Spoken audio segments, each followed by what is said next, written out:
Bienvenue au podcast L'entrepreneuriat authentique par Nancy Richard. Ici, chaque semaine, je partage un ingrédient secret qui m'a permis de bâtir des entreprises où les valeurs brillent autant que les résultats. Authenticité, créativité, bienveillance.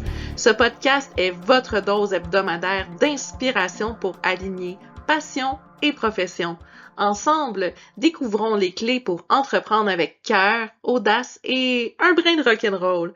Prêt à libérer votre potentiel entrepreneurial? Branchez-vous, ça commence maintenant. Bonjour à vous, ici Nancy, j'espère que vous allez bien. J'espère aussi que vous avez passé une merveilleuse semaine et surtout que vous vous êtes préparé une grande tasse de breuvage chaud pour aujourd'hui, pour notre petite pause santé ensemble dans le cadre de cet épisode du podcast L'entrepreneuriat authentique, parce qu'aujourd'hui, c'est un sujet qui est passionnant, qui est enlevant, c'est l'amour. Et honnêtement, j'ai un très grand défi dans l'enregistrement de cet épisode-là.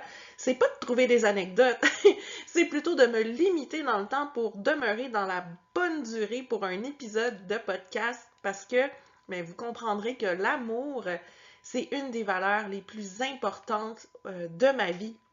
Je dirais que ça touche ma vie personnelle. Je dirais que c'est ma plus belle réussite, l'amour avec mon mari Rémi. Puis je vous dirais que ça fait partie intégrante aussi de mes entreprises, puis vous comprendrez pourquoi. Rémi puis moi, on est vraiment des âmes sœurs. On est ensemble depuis 20 ans déjà. On pense tout le temps la même chose en même temps. On a même des fois la facilité de compléter la phrase de l'autre parce que vraiment, on est sur la même longueur d'onde. Fait que Rémi, c'est oui mon mari, c'est le père de mes enfants, mais c'est surtout mon meilleur ami. On est vraiment un duo, un binôme vraiment fort. On passe tous nos moments libres ensemble. Évidemment, de notre côté, chacun de notre côté aussi, de temps en temps, on peut aller voir nos amis, puis tout ça. Mais je veux dire, on se complète bien, on joue ensemble aux jeux vidéo, aux jeux de société, donc des fois on va voir des spectacles, on est vraiment, vraiment bien ensemble. Puis comment j'ai connu Rémi, vous allez me demander, comme si vous étiez avec moi en ce moment. En fait, Rémi, c'est un ami de mon cousin Alexandre. Puis depuis que je suis toute petite, j'ai toujours dit à mon cousin, un jour, je vais finir ma vie avec un de tes amis, je vais me marier avec un de tes amis. Puis ça fait longtemps, là. Mon cousin puis moi, on a été pratiquement élevés ensemble, presque toutes les fins de semaine. On allait l'un chez l'autre. Parce que son père, c'est le grand frère de ma mère, donc ils sont super proches. Puis quand il était plus jeune, je dirais fin du primaire, début du secondaire, je voyais ses amis aussi qui étaient là la fin de semaine, puis tout ça. D'ailleurs, j'ai eu deux gros kicks sur deux de ses amis à cette époque-là. Mais c'était pas Rémi. Il était pas encore membre de cette gang-là. Rémi, il s'est joint à eux au cégep. Donc, il y a plusieurs des amis de Rémi que moi, je connais depuis plus longtemps que lui, parce que c'était des amis de mon cousin depuis l'école secondaire, puis qui sont allés ensemble ensuite au collégial. Puis Rémi s'est greffé à eux au cégep pour notamment jouer à Donjon Dragon. Donc, c'est pour ça que je ne le connaissais pas encore. Puis mon cousin, à un moment donné, en 2005, il y avait lui aussi le béguin sur une de mes amies. Il dit Nancy, ça te tente-tu de venir jouer à une soirée de jeux de société chez moi? Il va avoir un couple d'amis. Je vais inviter un autre de mes amis, puis invite ton amie Amélie. Je dis OK, pas de problème. Fait qu'on était les 6 pour jouer à plusieurs jeux de société cette soirée-là. Et puis ça a fait Oh my God! C'est qui ce gars-là? Coup de foudre instantané. Ça a été vraiment puissant, une vraie décharge électrique. Mon cousin, lui, ça n'a jamais fonctionné avec mon amie Amélie, mais moi, depuis ce jour-là, Rémi puis moi, c'est vraiment fort, là. Puis, si je vous donne la définition officielle de l'amour, c'est l'intérêt, le goût très vif manifesté par quelqu'un pour une catégorie de choses ou pour telle source de plaisir ou de satisfaction. On dit également que c'est l'affection ou la tendresse entre les membres d'une famille. Donc, moi, je dirais par définition pour moi, dans mon jargon à moi, c'est la complicité qu'on peut avoir avec une personne. C'est avoir aussi l'impression de vouloir aimer plus cette personne-là de jour en jour. La fameuse expression s'aimer plus qu'hier et moins que demain. C'est le goût de toujours en découvrir plus, de passer plus de temps avec cette personne-là, de s'apprécier plus dans les petites choses. Puis Rémi, lui, a une sage parole par rapport à la création d'un couple.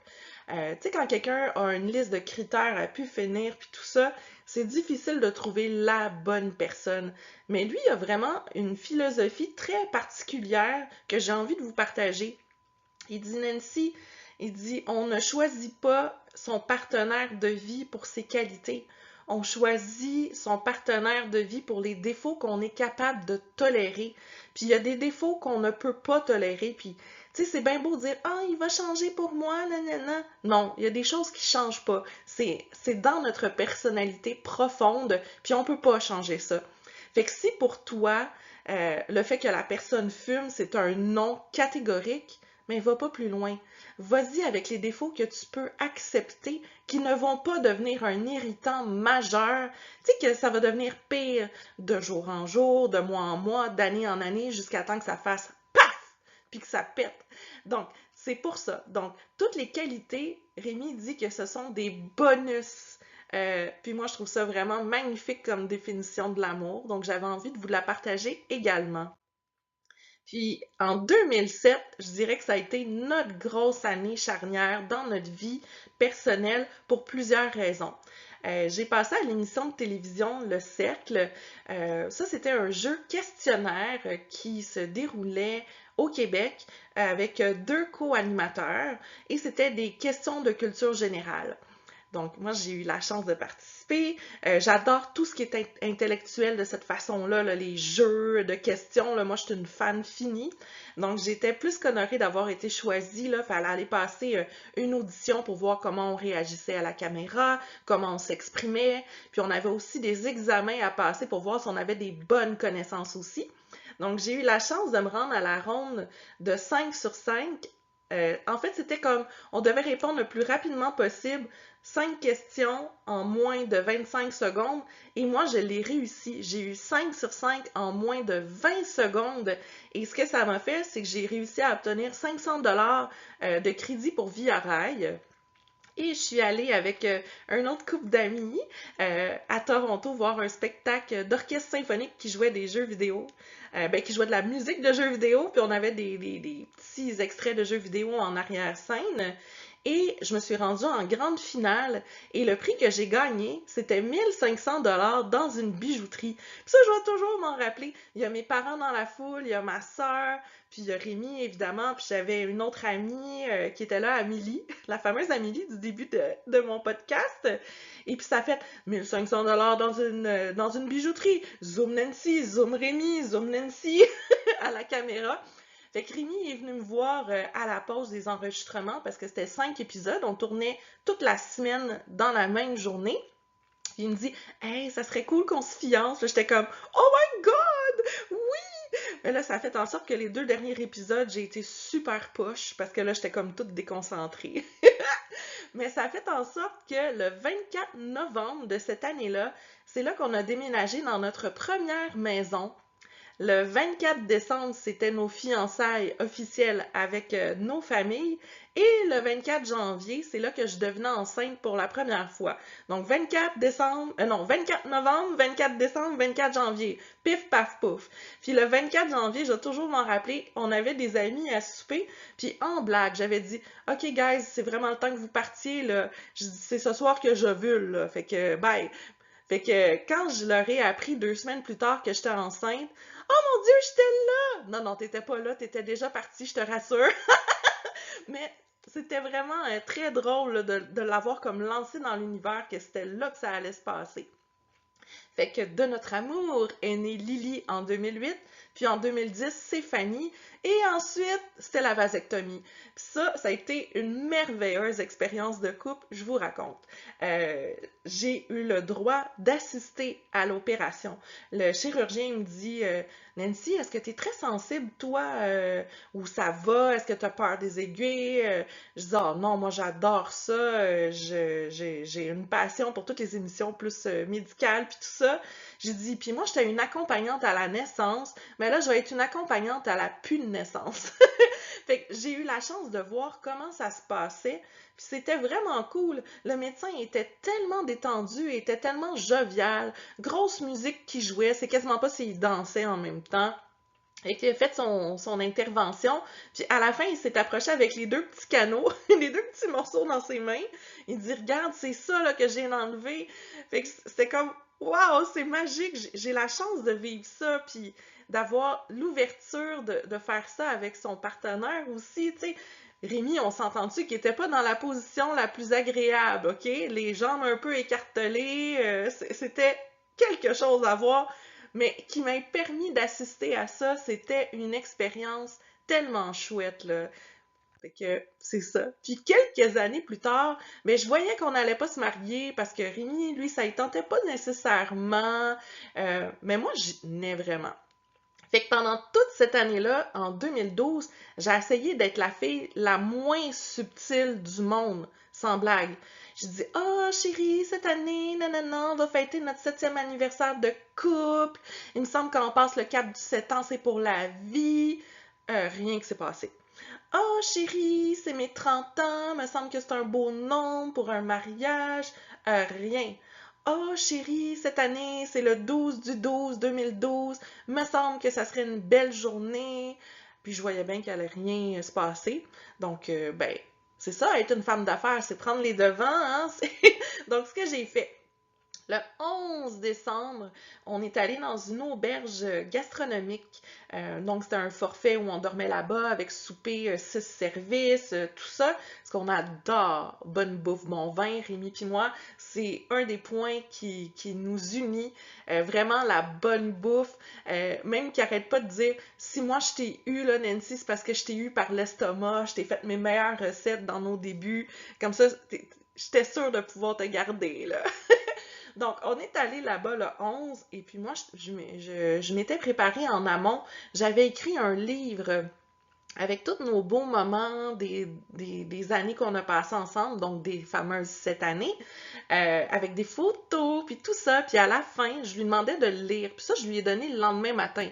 Donc, le 12 du 12 2012. Je regarde, j'ai un autre cadeau de Noël pour toi, parce que je lui avais dit que notre séjour, c'était notre cadeau de Noël qu'on s'offrait. Fait que je dis, regarde l'album. Fait que là, je dis, lis-le à voix haute. Fait que là, il a commencé à lire le livre. Puis à la toute fin, c'était, veux-tu m'épouser? Il a fait, hein, tu me demandes en mariage?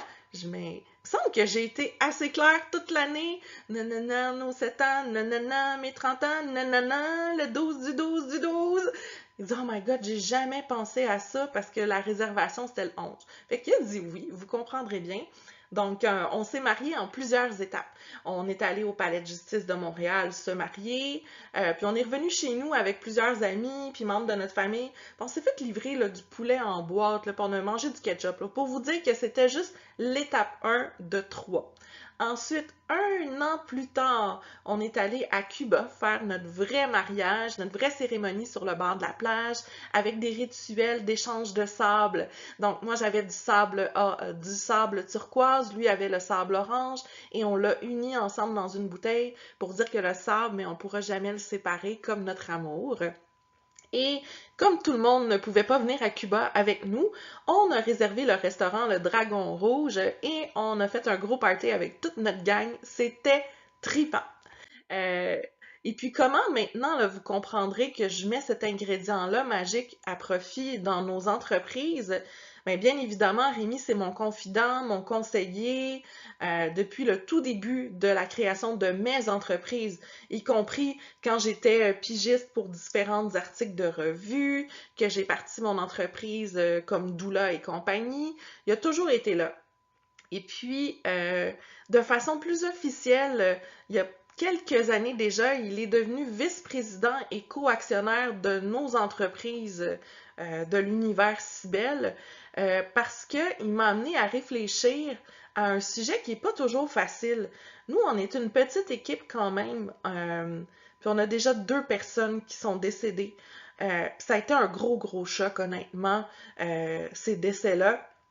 Puis il est venu me voir tout bonnement en me disant, Nancy, si c'était toi qui décédais, qu'est-ce qui se passerait avec les étudiants?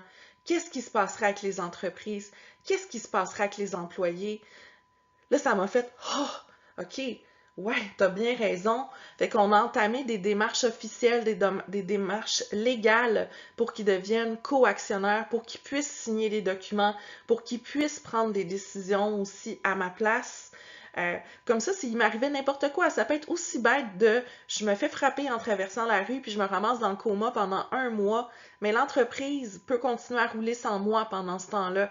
Donc, ça a été un gros cheminement que de l'impliquer de façon officielle dans les entreprises. C'est là qu'on est vraiment devenu un binôme super fort qu'on appelle des duopreneurs. Puis d'ailleurs, je suis en train de travailler sur ma biographie professionnelle qui va venir en 2 parties. Donc la partie 1, ça va être moi, Nancy Richard, infopreneur. Donc comment je suis devenue entrepreneur dans le domaine de l'information. Donc la formation en ligne, le coaching. Et la partie 2, ça va être moi, Nancy Richard, duopreneur. Donc c'est là qu'on va expliquer vraiment nos bonnes astuces de comment travailler en binôme, autant dans la vie personnelle que la vie professionnelle. Puis on a d'ailleurs un projet de podcast qui est en chantier également sur le sujet qui va porter en fait sur l'entrepreneuriat en couple. Donc si jamais vous êtes en train de m'écouter maintenant et que c'est votre situation parce que vous êtes en entrepreneuriat, en fait que vous avez une entreprise avec votre conjoint, votre conjointe et que vous aimeriez faire partie des personnes qui vont être interviewées, commentez cet épisode-là du podcast ou allez sur mon site web nancy-richard.com puis envoyez-moi un courriel. Ça va me faire plaisir de vous rencontrer puis de vous passer en entrevue pour ce projet-là de podcast. Puis dans le feu de l'action, comment on gère ça? Parce qu'on s'entend dessus, là, ça peut être super passionnant de travailler avec la personne qu'on aime, mais des fois, ça peut créer des frictions quand on n'est pas nécessairement sur la même longueur d'onde. Donc, nous, on a vraiment, dans un premier temps, scindé les canaux de communication. Donc, tout ce qui est Messenger, c'est destiné aux messages plus personnel. Donc, salut chérie, comment ça va? Ah, je pense à toi, je m'ennuie, nanana, bisous, bisous. Ou, oublie pas d'acheter du lait quand tu reviens du travail, OK? Tandis qu'on a un logiciel de communication qui s'appelle Slack. Puis là, quand j'ai des messages ou des questions plus professionnelles, c'est par là que je passe. Puis c'est comme, bonjour Rémi, peux-tu faire telle chose? Merci. On n'est pas là pour s'éterniser puis s'envoyer des petits cœurs puis des emojis bec, là. OK? C'est pas le temps. On est là pour travailler. Puis quand on a des réunions beaucoup plus sérieuses, beaucoup plus formelles à tenir, comme par exemple une assemblée générale annuelle ou quoi que ce soit, on sort toujours de la maison, puis on va au restaurant, on se prend une petite entrée, un petit apéro, puis on fait la réunion avec un ordre du jour noté, on prend des notes et on fait ça de façon rigoureuse. Ou quand on a des décisions pas faciles à prendre, c'est de cette façon-là aussi qu'on procède. On sort de la maison pour aller faire cette rencontre-là. Puis jamais, au grand jamais, on va parler de nos entreprises dans notre chambre à coucher. Non, ça c'est notre lieu, notre havre de paix, de détente, et c'est pas le temps de parler des problèmes de ci, ou on devrait-tu procéder à telle affaire, nanana. Non, jamais, jamais, jamais dans notre chambre. Fait que ça, c'est entre autres quelques petites astuces qu'on a envie de vous partager dans le podcast. Mais je vous dis juste ces 3-là aujourd'hui pour demeurer dans la bonne braquette de temps pour cet épisode-là aujourd'hui. Maintenant, je vais vous faire la citation inspirante de la semaine de Stendhal. Les gens heureux en amour ont l'air profondément attentifs. Puis moi, j'adore cette citation-là parce qu'elle va mettre en lumière un aspect qui est subtil mais essentiel de l'amour véritable, c'est l'attention. Elle va relier le bonheur amoureux à une qualité d'écoute, de présence et de concentration sur l'autre. Elle met l'emphase sur le fait que chaque geste, chaque mot, chaque regard devient une preuve d'affection et de respect. Alors, j'espère vraiment que vous avez apprécié cet épisode-là qui était tout un défi logistique pour moi de ne pas déborder du sujet, puis d'essayer de vous fournir quelques petites anecdotes seulement, parce que l'amour, ça aussi, c'est un ingrédient magique qu'on retrouve partout dans l'entreprise, donc vous allez en découvrir d'autres dans les prochains épisodes. D'ailleurs, parlant de prochain épisode, le prochain thème sera l'amitié, qui est un thème tout aussi important pour moi. Alors, j'espère que vous avez terminé votre petite tasse, votre petite pause en ma présence et je vous souhaite dorénavant une merveilleuse semaine et on se retrouve dans quelques jours. Ciao, ciao!